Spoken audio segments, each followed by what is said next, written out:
Nuevamente nos encontramos con este programa Fe y Arte.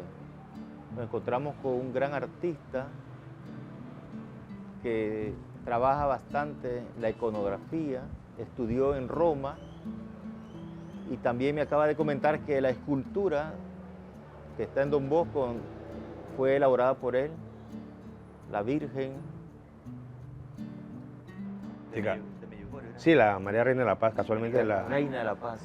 el monseñor la acaba de bendecir hace pocos días, el 29 de diciembre la acaba de bendecir. ¿Qué materiales utilizaste para...? Bueno, esa imagen la trabajamos en resina y fibra de vidrio. Fibra de vidrio. Ok. ¿El molde en qué lo hiciste? ¿En barro o Eh, directamente? Trabajamos el barro, sacamos el modelado en barro, siempre usando la imagen original de la Reina de la Paz que se encuentra en el templo ya en Medjugorje, y hicimos el modelado en barro y luego sacamos los moldes en yeso. Y luego del yeso se saca el original en resinas y fibra de vidrio. Ahora, los moldes se pierden. Se pierden. Eso es lo que te iba a preguntar. Sí, es molde, se pierde. es el sistema de molde perdido, sí. Ok. Y también sé que hiciste el mural de esa iglesia, la Madre de Dios. ¿Cómo se llama esa imagen?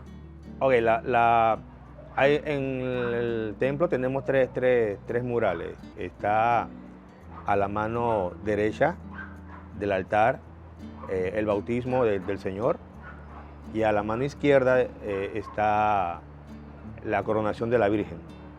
El primero está basado en un icono ruso y el segundo está basado en el ábside que se encuentra en Santa María Maggiore en Roma. Y en el ábside de esta iglesia, que es una de las pocas iglesias en Panamá que tiene ábside, entonces hicimos la Virgen en trono, la Virgen con el niño. Y es la que está en el altar. El que está en el ábside del altar, exacto. Muy bien.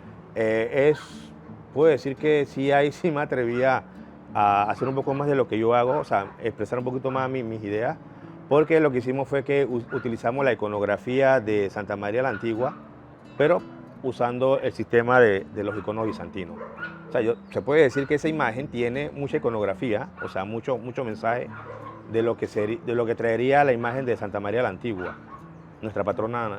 Cada época tiene su impronta, ¿verdad? ¿Qué opinas tú de la imagen de la Santísima Virgen María, Santa María la Antigua, que entró en 1513? ¿Qué enfoque o qué modelo le ves tú? De la original que está en Sevilla, Ajá. yo puedo decir que esa imagen tiene mucho que ver, tiene muchas connotaciones bizantinas, porque hemos estudiado inclusive esa imagen y sí, es prácticamente un icono. Sí, solo que bueno, con el tiempo se le incluyó, por ejemplo, el vestido, que está bien elaborado, con muchas formas y cosas, ¿no?, que se le ponen al vestido. Y el niño, si vemos el niño en la original en Sevilla, el niño no es un niño como lo conocemos o como lo viéramos normalmente, sino que vemos que es un niño que tiene cuerpo o facciones de un adulto. Porque en iconografía, cuando presentamos a Cristo, sobre todo en las manos de la Virgen, presentamos no a un niño, sino que vamos a presentar al Eterno. Entonces, en iconografía, este niño va a tener esas facciones así como de adulto.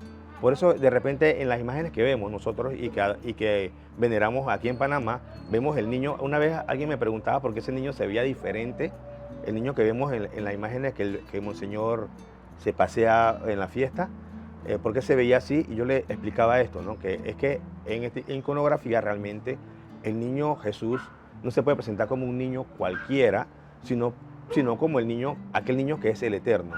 Entonces, por eso la forma que tiene. Hay un trasfondo teológico más que todo. Exacto. No una imagen figurativa, sino que una explicación más que todo teológica, donde se resalta el centro, ahí es el niño. Exacto. Un niño ya que ha trascendido. Exactamente, padre. Porque es que eso es lo que se busca. O sea, yo siempre digo que como artista nosotros tenemos dos formas de hacer las cosas, ¿no? Y para mí me es bien interesante este tipo de arte porque te obliga a llevar una línea.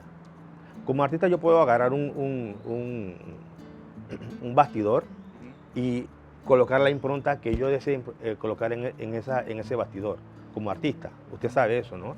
Pinto lo que a mí me parece, pinto lo que yo... Y ese cuadro va a llevar mi idea o mi manera de pensar. Siendo iconógrafo, esto cambia. O sea, yo no puedo llegar y decir, bueno, voy a pintar a Cristo de esta forma porque a mí me parece que así debe ser.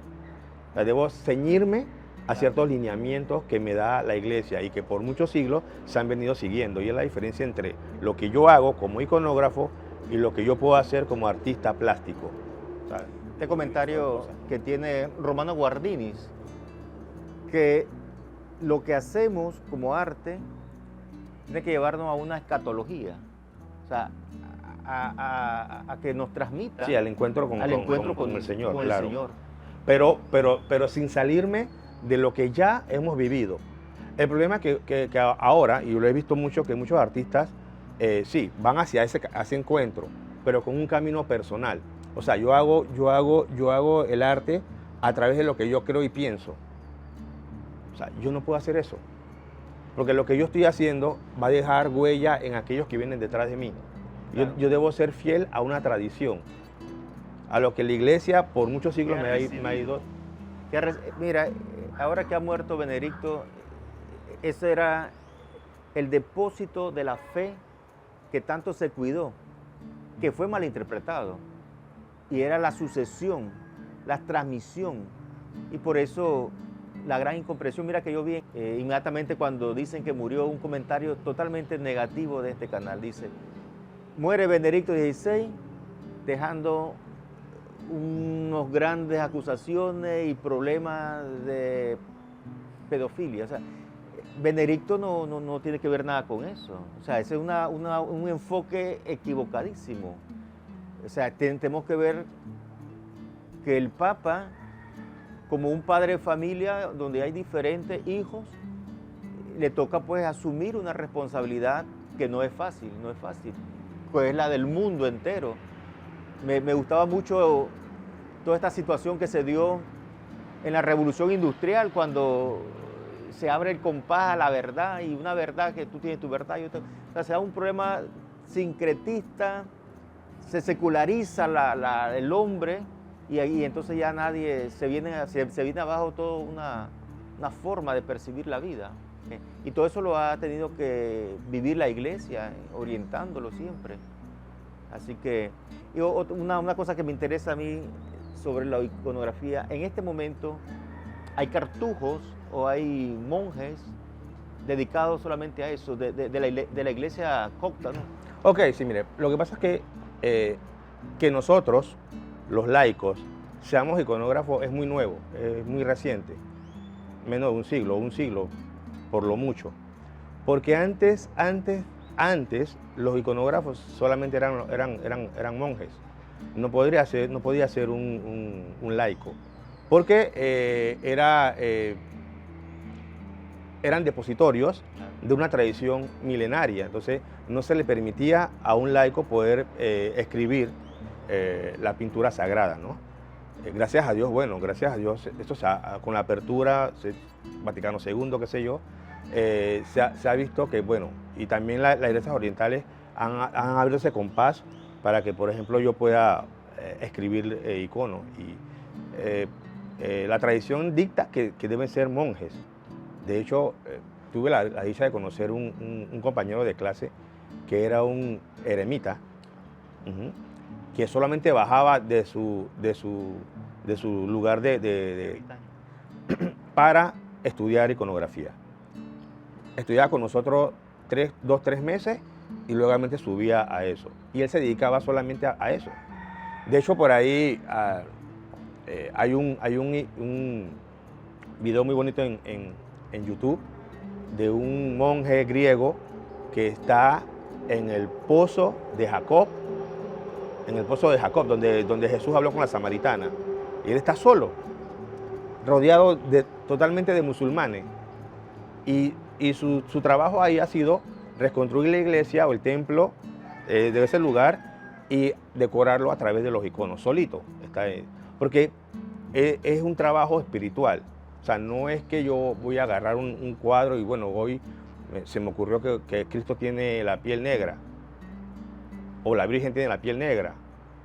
¿Sí me explico? O sea, yo tengo que llevar un orden, yo respetar una tradición de cómo se ha hecho viniendo a hacer esto. Ya le digo, nosotros como laicos tenemos menos de un siglo de estar trabajando en la iconografía.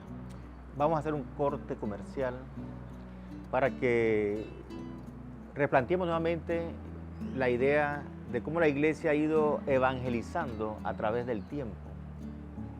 Quédense viendo este programa.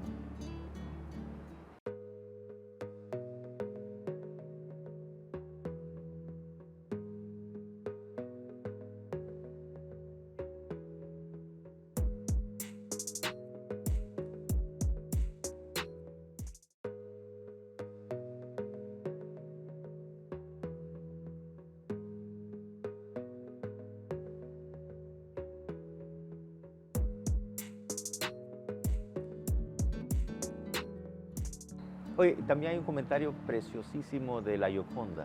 No es lo que el mundo cree que es. La Gioconda. Sí, de Leonardo da Vinci. Es un irrespeto lo que se le ha hecho desde el Señor con esa obra. Esa obra es divina. Sí. Bueno, sí, a mí la Gioconda es impresionante la capacidad técnica de Leonardo en esa pintura, o sea, una cosa increíble. Sí. No he tenido la dicha de poder verla en persona, o sea, frente a frente. Y es pequeña. Pues sí. No sé por qué él utilizó el formato ese. Sí. Hay muchas leyendas sobre ella, ¿no? Se dice que Leonardo, para terminarla, se usó a sí mismo como modelo. Parece ser que el amigo de él le pide, porque Leonardo fue adoptado, porque quien sale embarazada es la que trabaja en la realeza. Y por eso ella tiene que regalar al niño, Leonardo. Y Leonardo crece en los senos de la iglesia. Y otra mujer sale embarazada y deja al niño también en el seno de la iglesia. O sea, dos sin mamá, pero con una formación altísima. El dibujo, la filosofía, la teología. Y este le dice a él, hey, yo quiero que me pinte a mi mamá. Y este tiene un sentimiento de hijo grandísimo. Entonces sale la obra esa, la Gioconda. Por eso es que el luto que llevan ellos, el vestido negro, la alegría de una mamá y la trascendencia. Leonardo va a utilizar los fondos de cielo como la Santísima Trinidad. Ajá. Sí. Tiene que ver con la divinidad. Con el encontrarse con el trascendente, sí, claro. Sí, con el trascendente. También se ve mucho, o sea, recuerde que muchos de ellos vienen de tradiciones muy iconográficas. O sea, por ejemplo, el alto medioevo, estoy hablando de Giotto, Cimabue y Masaccio, estos pintores, vienen de una tradición muy iconográfica. Si nosotros vemos la pintura de Giotto, de Cimabue, vamos a encontrar muchas similitudes con los iconos bizantinos, muchísimo. La forma de pintar las montañas, la forma de pintar las personas que eran hieráticas, o sea, no tienen tanto movimiento como luego con el medio renacimiento se da. Pero en el alto medioevo, en el primer renacimiento, el que lo estoy comentando, vemos esas figuras así bien hieráticas, ¿no? bien rectas. No tienen ese movimiento que después le da el humanismo, que es el movimiento que llega al Renacimiento, en donde se saca a Dios o se pone a Dios en segundo plano y se coloca al hombre. En el Alto Renacimiento, como vienen del bizantino, o vienen de los bizantinos tienen a Dios en el primer puesto. Por eso la idea del románico, del gótico, esas grandes catedrales que te hacen, tú entras a una catedral de y te sientes pequeño, sí. Porque es la idea, ¿no? La idea es que tú te sientas lo que eres delante de Dios. O sea, claro. una catedral gótica te dice eso.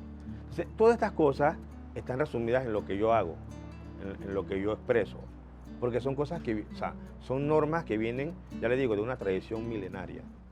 O sea, no es que yo pueda pintar lo que me dé la gana, sino que debo siempre ceñirme a la tradición de la iglesia. También el cuerpo humano también ellos lo van haciendo largo, con cierta mirada. Exacto, también tiene que ver eso. Mira, por ejemplo, a eso que ustedes comentan, el módulo griego, que es el que conocemos, lo que hemos estudiado arte, habla de 8 cabezas. Sí. Un cuerpo se divide en 8 cabezas. Desde la parte de arriba de nuestro cuerpo hasta los pies, medimos 8 cabezas. Y ese es el módulo, por ejemplo, del hombre de Viturbio. Pero en Bizancio no. En Bizancio en iconografía usamos varias formas. Por ejemplo, hay cánones en donde se usan 9 cabezas y media, 10 cabezas, por eso los cuerpos son tan alargados. Un cuerpo alargado está expresando de que ese cuerpo está yendo hacia el trascendente. O sea, es una persona que está siendo santa.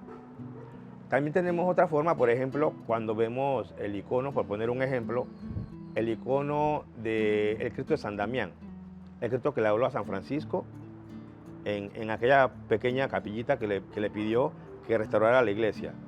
Es un Cristo sirio.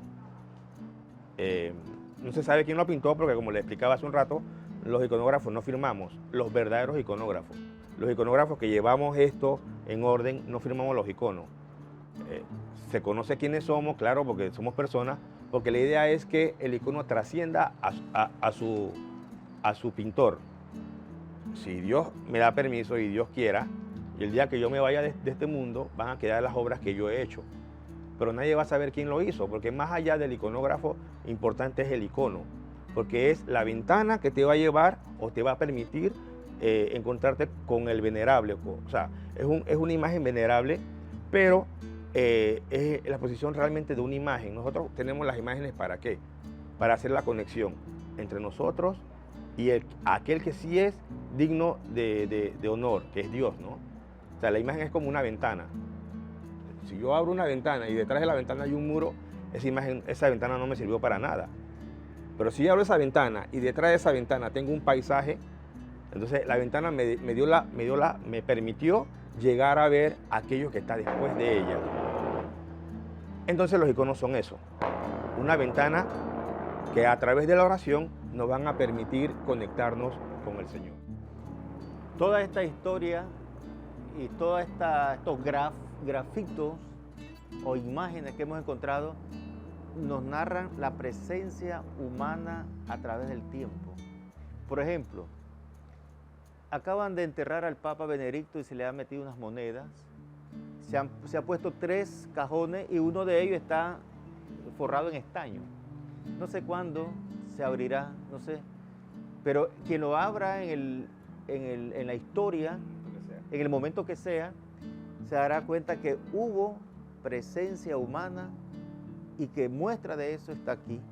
Y esa es la riqueza de la iglesia. He hecho un poco de análisis en esta mañana sobre la iglesia deseo de Dios, que es más allá del sentimiento maternal.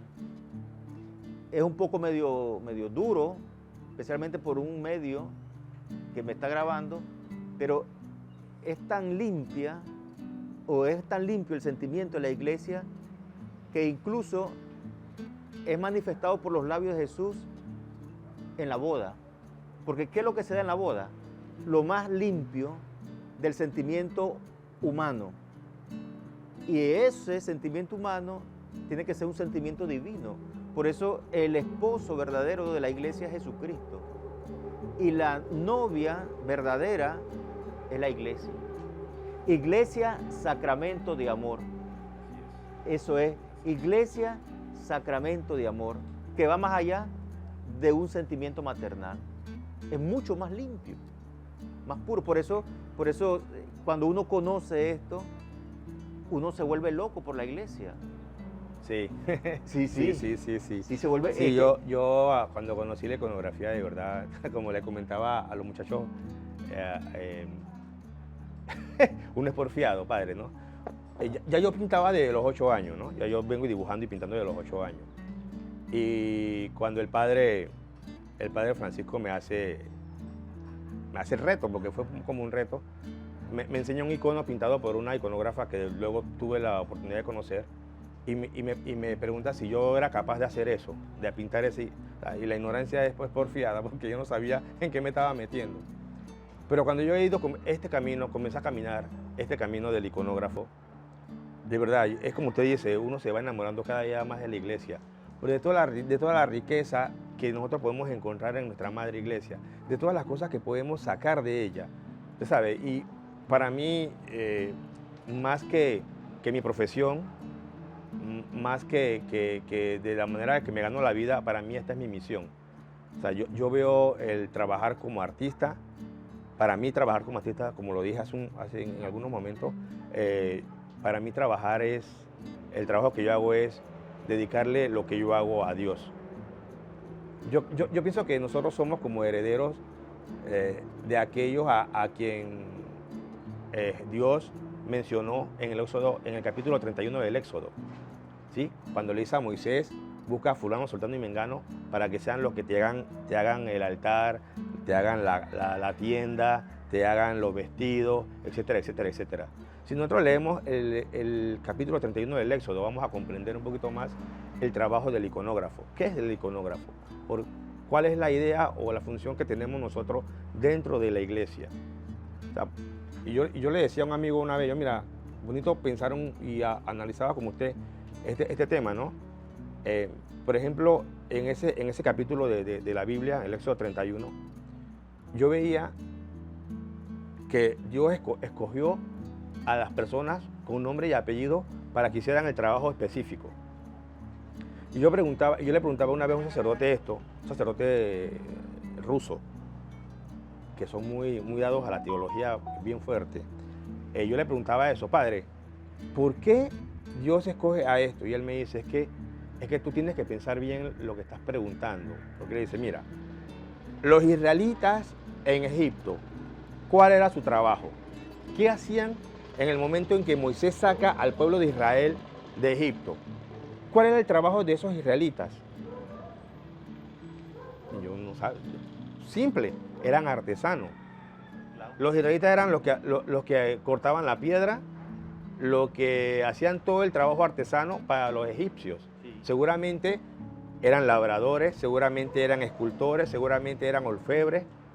O sea que de ese pueblo, seguramente del pueblo que salió con Moisés hacia la tierra prometida, irían muchísimos capaces de hacer lo que Dios quiso que hicieran. O sea, porque no es la capacidad tuya. O sea, como usted es sacerdote, no por su capacidad. O sea, usted no es sacerdote porque usted es Leonel.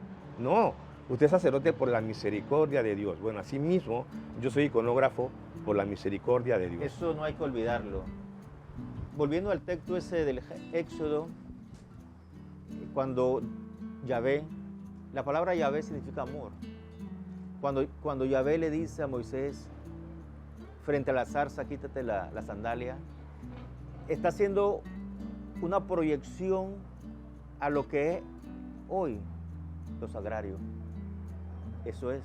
O sea, esto es tan santo, pero también tan para ti. Quítate la sandalia porque el lugar que estás penetrando es sagrado. Es transversal, es verdad.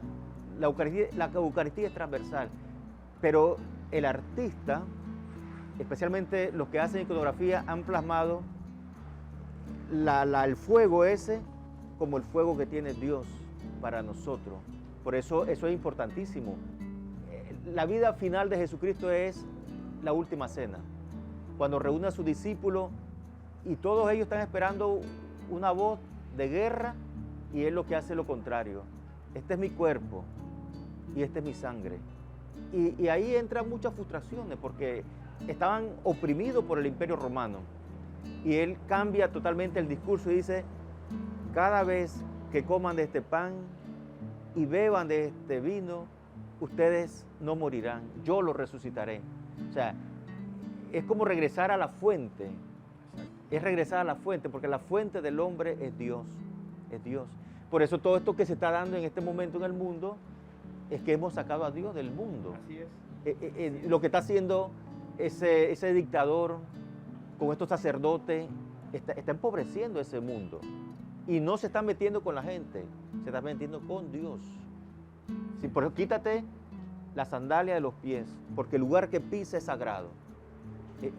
Quien celebra la Eucaristía, ¿quién es? El sacerdote. Quien hace presente, nuclearmente hablando, a Jesucristo en la consagración es el sacerdote. Pero si tú lo metes preso, entonces quiere decir que las manos del sacerdote se tienen que convertir en el altar de Dios. ¿Sí? Por eso yo invito a la gente a que ame la iglesia. Pero uno no puede amar lo que no conoce. Conozcan a la iglesia. Y el día que conozcamos no vamos a estar... Yo veo en las redes que a mí hasta miedo me da hablando mal de Francisco, hablando... no es así, no es así. Yo digo que la ignorancia es atrevida. La iglesia tiene lo que necesita en este momento el mundo. ¿Ya? No se va a acabar la iglesia. El hombre no va a terminar la iglesia. No, porque la iglesia es de Dios. Claro. Sí.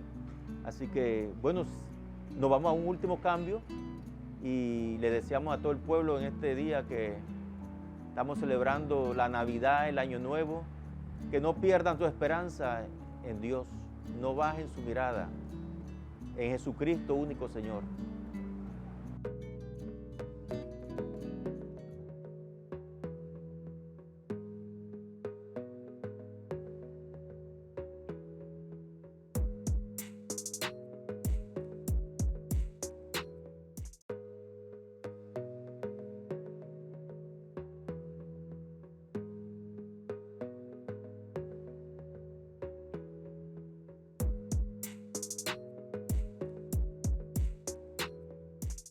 Para ir concluyendo la idea del arte, cómo el arte te puede llevar, es que el arte va de la mano con la fe. ¿Qué busca el arte? La belleza. ¿Qué busca la fe? La belleza. ¿Y quién es la belleza por excelencia? Dios. Eso es lo que buscamos. Y el deseo profundo de Jesucristo es decirle a la gente, el reino de Dios ya está cerca. El reino de Dios está entre ustedes. Y le dice a los discípulos, vayan por todo el mundo y anuncien la buena noticia. ¿Cuál es la buena noticia? Que somos hijos de Dios. Entonces podemos de muchas formas evangelizar. Los que son periodistas pueden hablar de Dios, de la fuerza que hay en el mundo, porque es la presencia de Dios en medio de los medios que tienen ellos. Los jóvenes pueden hablar de Dios porque los jóvenes tienen mucha fuerza. ¿Sí? Ya lo decía Rubén Darío, juventud, divino tesoro. Es lo que son. Y con esa fuerza de jóvenes pueden hablar limpiamente de Dios. ¿No te parece? ¿Qué opinas? Bueno, mire, sí, padre, yo le puedo decir que es exactamente como usted dice, ¿no? Yo descubrí que por medio del arte nosotros podemos evangelizar y de hecho es mi tarea. Recuerdo las palabras que aprendí de San Basilio y muchos de los otros padres de la iglesia, que ellos decían que la imagen es para los ignorantes lo que la Biblia para los doctos, porque en aquel tiempo solamente podían leer la Biblia quienes tenían estudio. Y yo he descubierto que es así. Yo a través de las imágenes me encontré con el Señor. No es idolatría, porque la gente se confunde. No estoy hablando de idolatría. Estoy hablando de que a través de las imágenes que la iglesia me presenta, que la iglesia me permite, yo me pude dar cuenta de que podemos evangelizar y que podemos ser evangelizados también. ¿Y qué decirle a los jóvenes que tienen esta tendencia? Yo soy artista desde que mi madre me parió, por decirlo así. O sea, es una cosa que seguramente Dios es un don que vino de Él y hacia Él debe ir. Como usted lo dijo, padre, todo artista busca la belleza.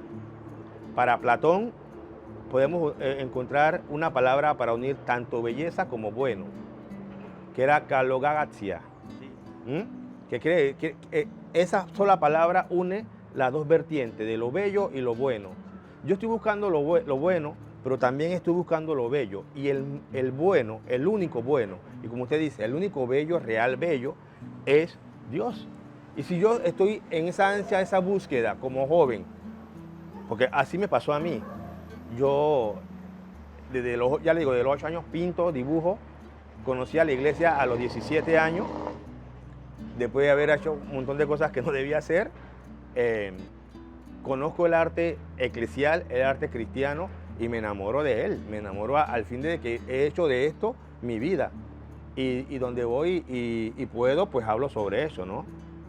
¿Qué ha hecho el arte conmigo y qué es el arte para mí? Pues es una manera de poder llevar la palabra de Dios a mis hermanos.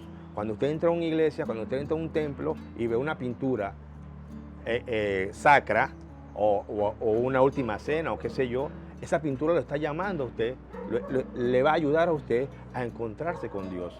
No la pintura per se, o sea, la pintura es un objeto, pero lo que está plasmado dentro de esa pintura te va a ayudar a ti a encontrarte con Dios. ¿Por qué? Porque no somos seres que necesitamos ver.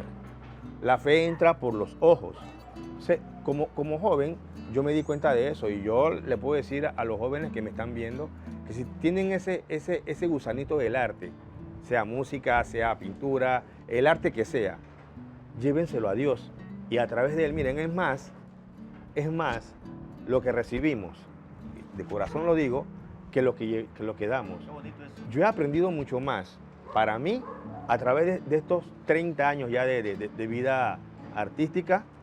Para mí he aprendido más que lo que yo he podido enseñarle a las personas. Entonces sí, es encontrarse con Dios a través de este don que viene de Él. Porque los dones son de Dios, no son nuestros. ¿Sí? Hay tanta historia donde la gente viendo un rostro, viendo un paisaje, viendo una mirada, entra a una reflexión, Hay muchísima historia y todos nosotros estamos heridos, el pecado, y podemos regresar por una imagen, por un gesto de ternura, por una comprensión. Todo ese relato de Jesucristo a nadie juzgó. Todo el mundo estaba esperando que dijera, esta mujer ha sido encontrada en flagrante adulterio. La ley dice, y él dice no. La ley es una maestra. Lo que manda aquí es el amor. Yo te perdono, levántate y vete en paz. Entonces, es todo eso, esos relatos tan preciosos que podemos encontrar. Un amigo mío, biblista, el padre Jaime Valdivia, tiene una obra donde está Jesús en un precipicio y abajo está una oveja. Los dos están en el precipicio, los dos, y la llega a sacar. Porque esa es la vida de la iglesia. Por eso el horizonte de la iglesia es la cruz. Por eso ahora que estaba viendo el funeral de Benedicto ya está con Dios. Seguro. Está con Dios. Eso no hay duda. Se calumnió, se destruyó y él ve callado, porque estaba salvando la alma. Y hoy tenemos un padre de la iglesia, una santa tradición, gracias pues a que él mantuvo firme el deseo de Jesucristo. Yo creo que eso es importante, padre, sí. Lo que acabas de decir, el poder encontrarnos con la tradición. Claro. El poder vivir la tradición. Yo creo que eso también es muy, muy importante porque venimos de ella. Yo creo que uno de los errores que frecuentemente cometemos los católicos es no querer o no encontrarnos con lo que somos y con lo que venimos. Yo una vez le decía a la gente, miren, nosotros como cristianos, católicos, debemos ser más que parroquianos.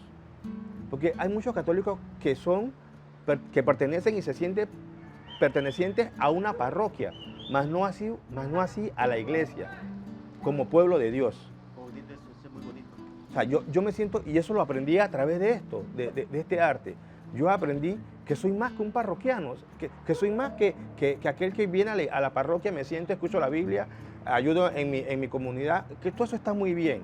Pero yo debo ir pensando en trascender más allá. Y me di cuenta de que soy ciudadano con cédula católica. Yo soy perteneciente a un pueblo que tiene una cultura, un pueblo que tiene una tradición. Una identidad, exacto. Y como parte de ese pueblo, tengo el deber de conservar las tradiciones. Así mismo como hemos conservado la pollera, el sombrero pintado y todo lo demás que me parece muy bueno, nosotros como católicos tenemos que buscar y conservar nuestras tradiciones. Y una de esas tradiciones son la iconografía cristiana, que es lo que a lo que yo pues me dedico. Mira, hablando de Benedicto, en el Cano Romano 1, Tito y sale Clemente Romano. Clemente Romano le dice a la iglesia de Corintio, porque la iglesia de Corintio estaba en una situación de escándalo con los presbíteros, y ellos le dicen, acuérdense que ellos han recibido la tradición del propio Jesucristo. Esto está en Clemente Romano, es un padre de la iglesia, para que nos demos cuenta pues que es por el deseo de Dios, por la infinita misericordia que tiene Dios y por la gloria de Dios que tenemos y la gracia también de la iglesia que tenemos, pues una iglesia organizada, donde el Papa mantiene la comunión, mantiene la unidad y podríamos decir la ortodoxia. Sí, eso es. Por eso no hay que estar hablando ni ofendiendo lo que están haciendo estos señores. Todo lo contrario, rezar los unos por los otros. Esto está en Clemente Romano, es de Tito Cleto Clemente, es el tercer papa. ¿Sí? Eso está en el Cano 1 del ritual romano. ¿Sí? Así que a todos los jóvenes, a todos los que están viendo este programa, de verdad y de corazón les deseo que podamos ir descubriendo ese deseo de Dios para los hombres de todos los tiempos. No tengan miedo de buscar a Dios, no tengan miedo de amar, no tengan miedo de ser bueno, porque nuestra herencia es lo bueno de Dios. Somos imagen perfecta de Dios. Que Jesucristo lo bendiga a todos. Y muchas gracias. Gracias a usted, padre. Tenía tiempo de no verte. Sí, me alegra. Éramos delgados, teníamos pelo negro. Sí, y estábamos bueno, más jóvenes. gracias. Dios los bendiga. Gracias.